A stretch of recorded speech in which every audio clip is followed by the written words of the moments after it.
தொலை தொடுகோடுகள். அதாவது இந்த தொலை தொடுகோடுகள், இந்த அசிம்டோட் அப்படின்னு சொன்னாலே வந்து என்ன ஞாபகம் வரணும் அப்படின்னா, நாம கடலோட கரையில நின்று பார்க்கும்போது கடலும் வானமும் எங்கேயோ ஒரு இடத்துல தொட்டுக்கிட்டு இருக்க மாதிரி நமக்கு தெரியும். ஓகே.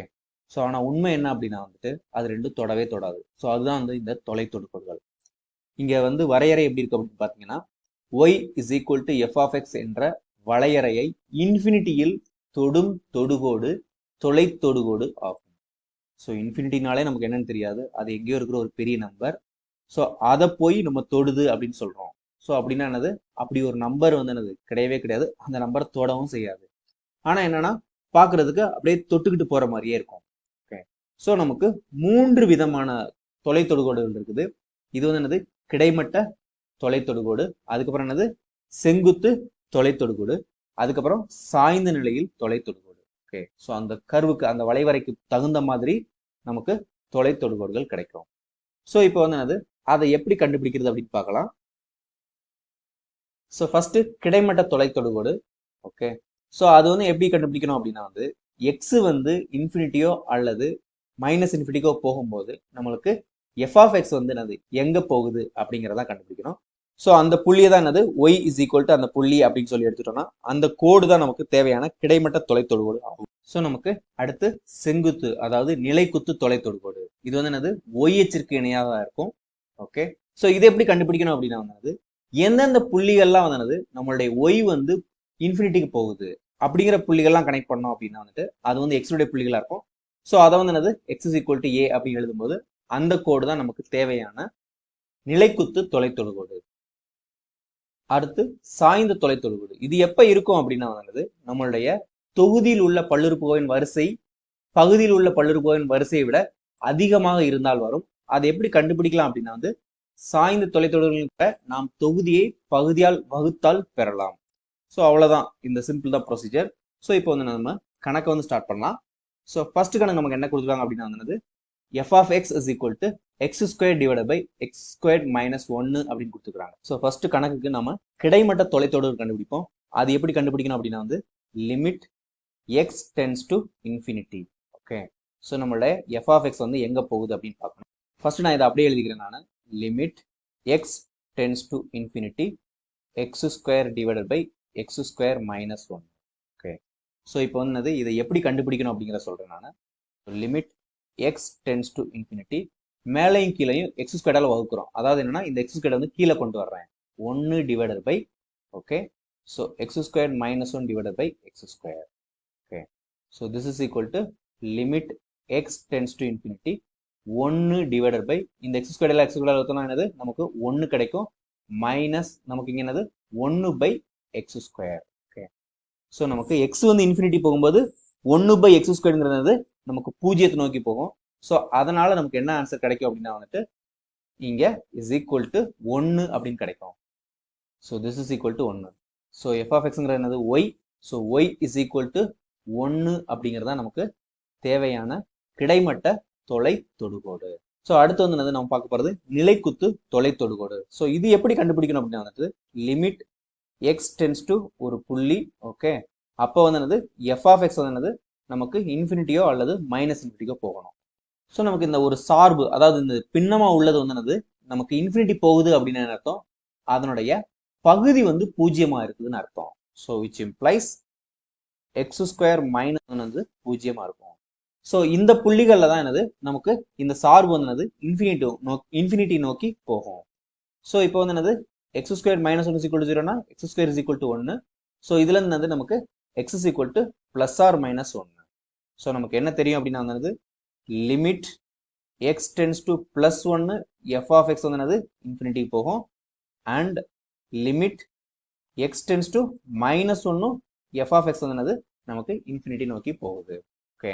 ஸோ நமக்கு தேவையான ஆன்சர் என்னது, அதாவது நிலைக்குத்து தொலைத்தொடுகோடு என்னது X is equal to minus 1, அதுக்கப்புறம் எக்ஸ் ஈக்குவல் டு பிளஸ் 1. இந்த இரண்டு புள்ளிகளுமே என்னது நமக்கு தொலைத்தொடுகோடுகளாக கிடைச்சிருக்குது.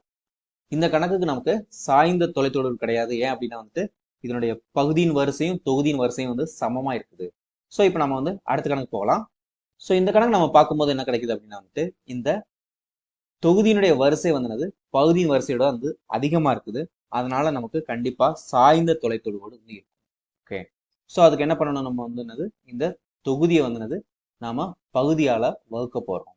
ஓகே, ஸோ ஃபர்ஸ்ட் என்னது எக்ஸால வகுக்கும்போது நமக்கு என்ன கிடைக்கும், நீங்க எக்ஸ் ஸ்கொயர் பிளஸ் எக்ஸ் அப்படின்னு கிடைக்கும். ஸோ நமக்கு இதுல இருந்து கழிக்கும் போது நமக்கு கிடைக்கும் என்ன கிடைக்கும், மைனஸ் எக்ஸ் கிடைக்கும். ஸோ அதனால என்னது இங்க -1 அப்படின்னு போடுறேன் நான். -1 போடும்போது நமக்கு என்ன கிடைக்கும், இங்க -x. ஓகே, ஸோ -1 பெருக்கல் +1 என்னது -1. ஓகே, ஸோ இப்போ இதுல இருந்து கழிக்கும் போது என்னது இது 0 ஆயிரும். இங்க இருந்து இது கழிக்கிறதுனால இது என்னது என்னோட இடம் வந்து 1 அப்படின்னு மாறிடும். ஸோ நமக்கு தேவையான சாய்ந்த நிலை, அதாவது சாய்ந்த தொலைத்தொடர்பு வந்து என்னது y is equal to x minus 1. So y is equal to x minus 1 தான் நமக்கு தேவையான சாய்ந்த தொலைத்தொடுகோடு.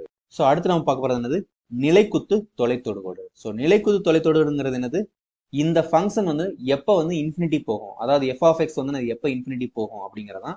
ஸோ இது வந்து என்னது இது பின்னமா இருக்கிறதுனால இதனுடைய பகுதி வந்து எப்போ 0 இருக்கோ அப்பதான் வந்து என்னது அது இன்ஃபினிட்டி போகும். So x plus 1 is equal to 0 which implies x is equal to -1. So நமக்கு தேவையான நிலைக்குத்து தொலைத்தொடர்பு வந்து என்னது x is equal to -1. So இதுதான் நமக்கு தேவையான ஆன்சர். ஓகே, ஸோ இந்த கணக்குக்கு வந்து என்னது நமக்கு கிடைமட்ட தொலைத்தொடர்பு வந்து இருக்காது. ஏன் அப்படின்னா வந்து இங்க வந்து என்னது நம்மளுடைய தொகுதியினுடைய வரிசை வந்து என்னது அதிகமா இருக்கிற காரணத்தினால எக்ஸ் வந்து இன்ஃபினிட்டி போகும்போது என்னது இந்த ஃபங்க்ஷனுமே வந்து இன்ஃபினிட்டிக்கு போயிடும். ஸோ அதனால என்னது நமக்கு கிடைமட்ட தொலைத்தொடர்பு வந்து இருக்காது. ஸோ இப்போ நம்ம அடுத்த கணக்குக்கு கிடைமட்ட தொலைத்தொடர்பு கண்டுபிடிக்கலாம். ஸோ நம்ம என்ன பண்ண போறோம் அப்படின்னா வந்து limit X tends to infinity F of X கண்டுபிடிக்கணும்.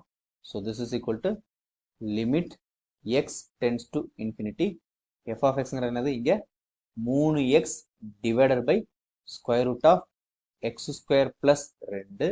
Okay, so this is equal to நமக்கு என்ன பண்ண போறோம், இந்த எக்ஸை வந்து என்னது இங்கே கீழே கொண்டு வர போறேன் நான். So limit X tends to infinity. Okay, so இங்கே 3 டிவைடட் பை இங்கே வந்து என்னது 1 பை எக்ஸ்.